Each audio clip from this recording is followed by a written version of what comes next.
On a crisp October morning in 1931, Chicago police found Al Capone's accountant hanging from his hotel room ceiling. His ledgers lay scattered across the floor like fallen leaves, each page documenting transactions that would have rebuilt half the city.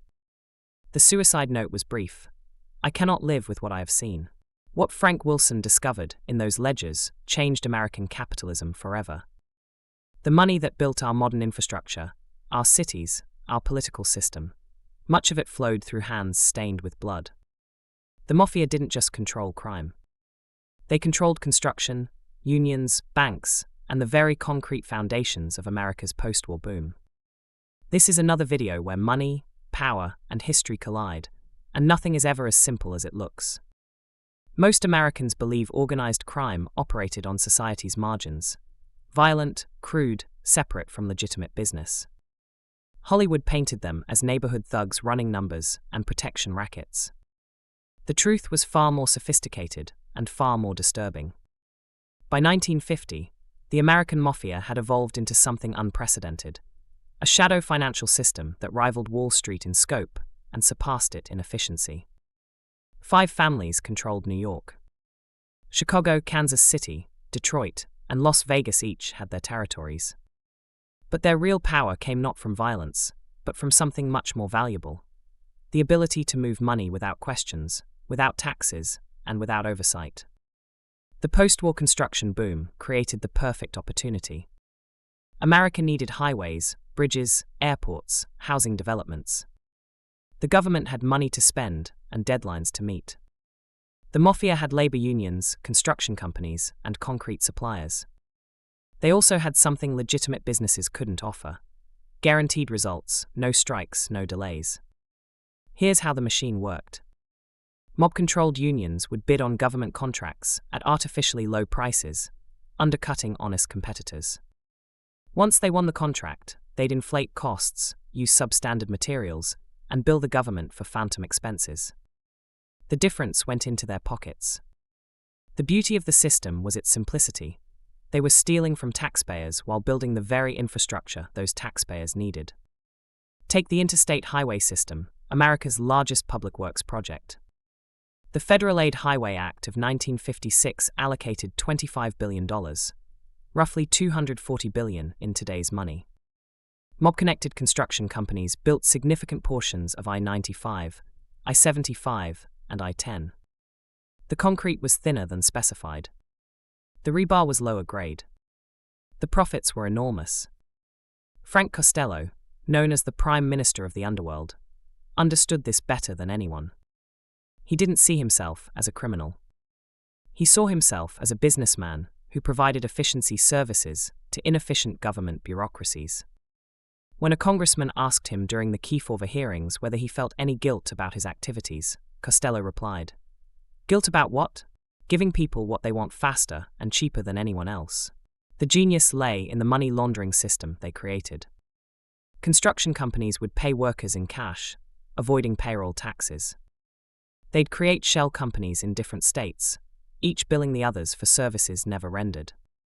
Money would flow from New York to Nevada to Florida and back again, getting cleaner with each transaction.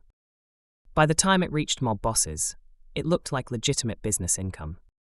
Las Vegas became their greatest achievement.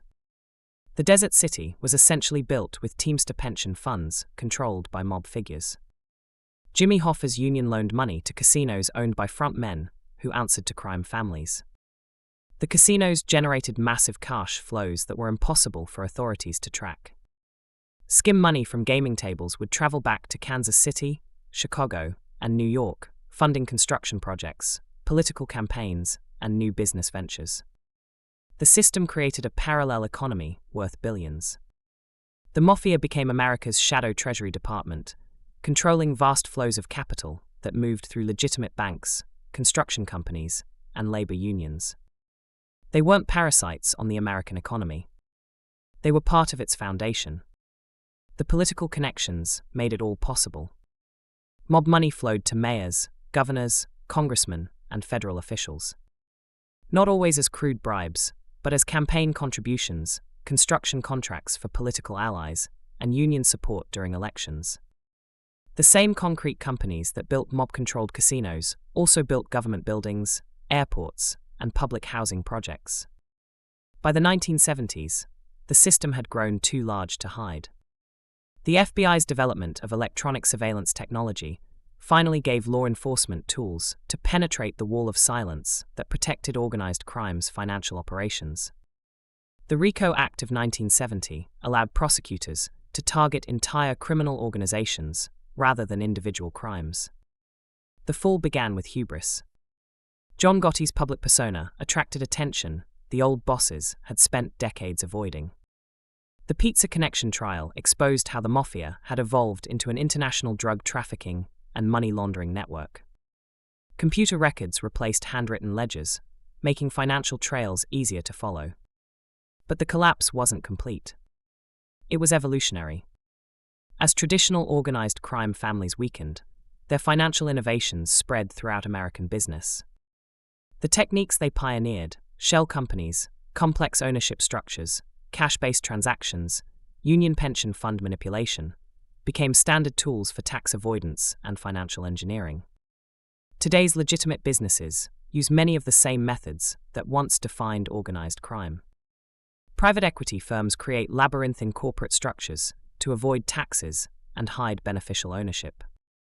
Construction companies still use subcontractors to distance themselves from labor violations. Union pension funds still make questionable loans to politically connected projects. The names have changed. The behavior hasn't. When corporations move profits through tax havens in the Cayman Islands or Delaware, they're using modernized versions of the Mafia's money laundering techniques. When defense contractors inflate costs on government projects, they're following the playbook written by mob-controlled construction companies in the 1950s. The technology is more sophisticated, but the fundamental insight remains the same. Complex financial structures can hide simple theft. The difference is that what organized crime did in the shadows, modern corporations do in boardrooms with teams of lawyers and accountants. Wall Street's mortgage crisis of 2008 followed patterns that would have been familiar to Frank Costello. Financial institutions created complex instruments to hide risk, inflated asset values, and extracted profits while leaving taxpayers to cover the losses. The scale was larger, but the methodology was remarkably similar. Modern anti-money laundering laws require banks to report suspicious transactions, but they've also driven illicit financial flows toward more sophisticated channels. Cryptocurrency, art markets, and real estate have become the new frontiers for moving dirty money. The techniques grow more complex, but the goal remains unchanged, making illegitimate wealth appear legitimate.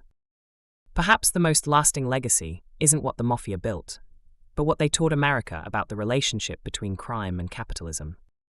They proved that with enough money and political connections, almost anything becomes legal.